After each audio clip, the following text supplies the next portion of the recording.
Hello, Hunger Games readers from around the globe.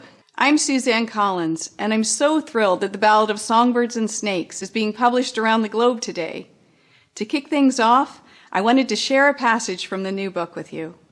Chapter 3.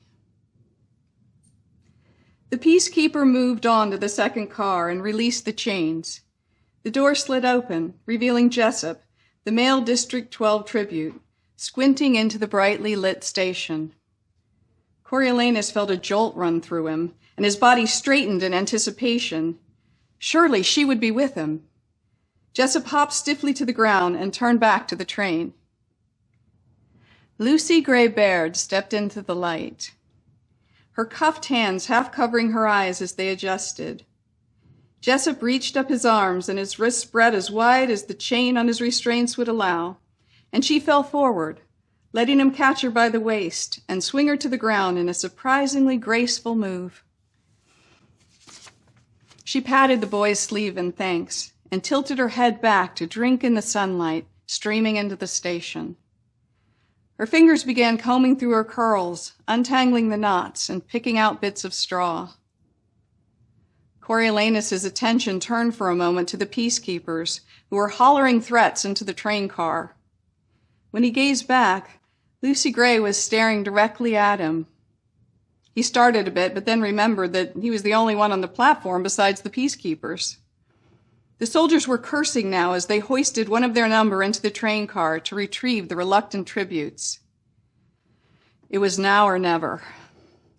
He crossed to Lucy Gray, extended the rose, and gave a small nod. "Welcome to the capital," he said.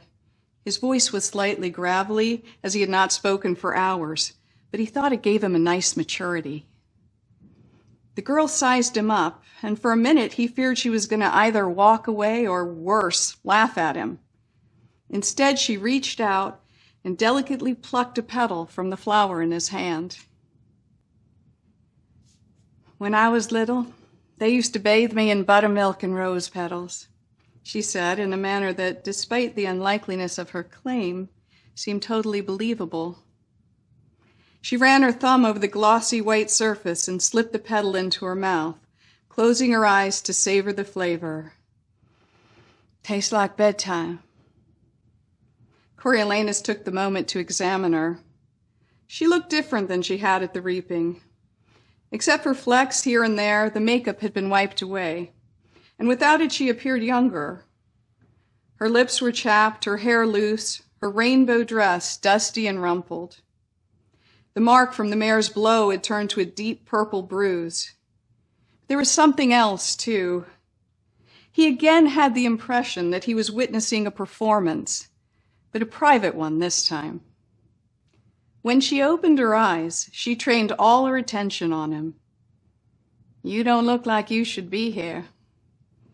"I probably shouldn't be," he admitted, "but I'm your mentor, and I wanted to meet you on my own terms, not the game makers." "Ah, a rebel," she said. That word was poison in the mouths of capital citizens, but she had said it approvingly, like a compliment. Or was she mocking him? He remembered she carried snakes in her pocket, and the usual rules didn't apply to her. "And what does my mentor do for me besides bring me roses?" she asked. "I do my best to take care of you," he said. She glanced over her shoulder, where the peacekeepers were tossing two half-starved children onto the platform. The girl broke a front tooth on the platform, while the boy received several sharp kicks on landing. Lucy Gray smiled up at Coriolanus. "Well, good luck, gorgeous," she said, and walked back to Jessup, leaving him and his rose behind.